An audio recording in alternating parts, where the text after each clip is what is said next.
Arts and culture aren't just nice to have, they're a big part of what brings our communities together. A new study finds that nearly everyone in King County participates in cultural activities in one form or another. So what does that tell us about who we are and how we can get that information to shape the future of our region? Joining me to discuss, Brian Carter, Executive Director of For Culture, and Amy Wynn, Director of the Seattle Office of Arts and Culture. Hello, thank you both for being here. Hi. This is exciting. Brian, we're going to start with you to talk about some of the findings in a bit, but first let's talk about the Doors Open program and why this study was conducted. Sure. So Doors Open is a new revenue stream that goes out to arts organizations and cultural organizations and history organizations throughout King County. And For Culture, the organization I represent, typically through grants and commissions, was able to give away about $10 million per year. Doors Open is an influx of an additional $100 million per year to the arts and culture sector. So it's huge, it's transformative.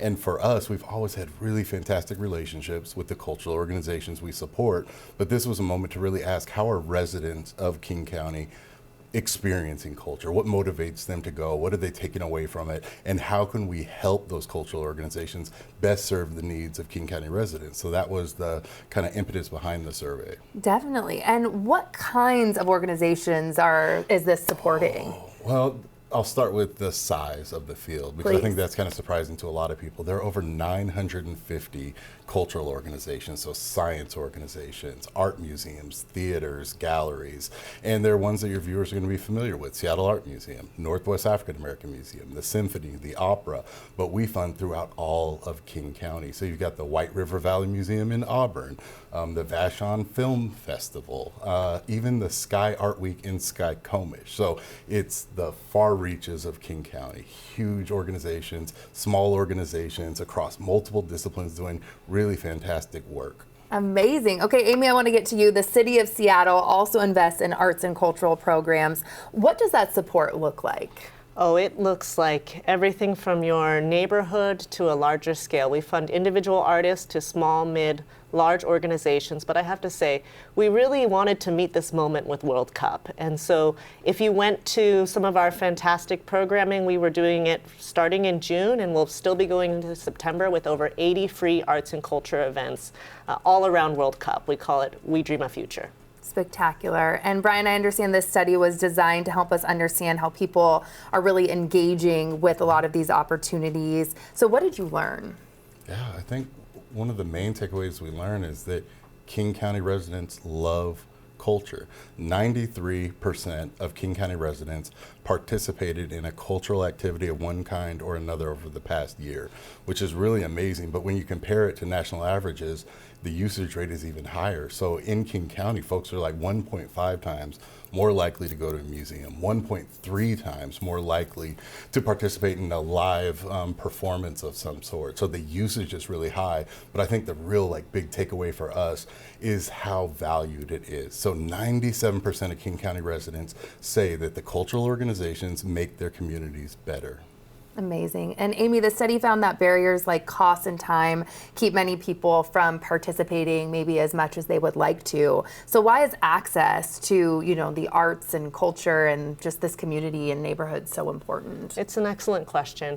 I really feel like culture is our way of understanding ourselves. Culture is at its core belonging. It's our community, and it's a mirror into how we value and understand and connect with one another. And I think that at its so much of life, we need to find that joy. Arts is our ability to access that. Mm-hmm. And Brian, some people might ask, if access is a challenge, why not just make an arts program free?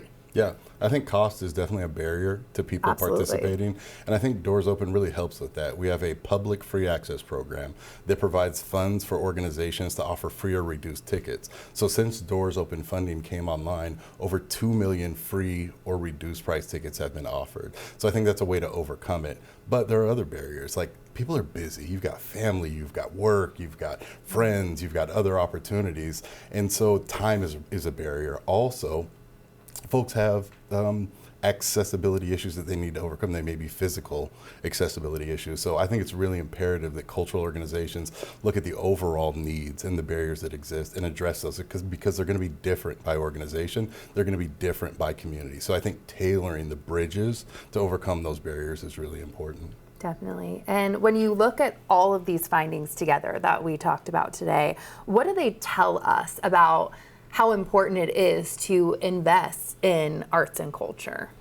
Absolutely. There's so many lessons learned, and I just love getting to work with Brian. Something that I think about is that you don't need to know who funds arts and culture, who's behind it. It's about our artists. It's about all of us who contribute into making this beautiful fabric what it is. And what I think about is arts and culture doesn't know any geographic boundaries. It is that storytelling, and so much of what the world fell in love with Seattle this summer with World Cup. It's about all of us as people.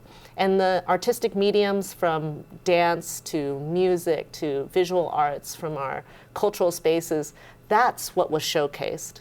Definitely. Anything to add, Brian? Yeah, just say that culture improves lives. You go to a museum, you go to a theater, you go to a performance because you want to feel connected. You want to overcome the isolation. I think all of us felt that kind of polarity that's existing because of the political environment. So you get connection, you get belonging. And I think what our survey showed that I think is just incredibly critical is that 95% of residents in King County believe that cultural activities improve their health and well-being, and I think that's essential. So for culture, for the county, supporting culture is just who we are. Definitely. It was so nice talking to you both. Thank you for being here today.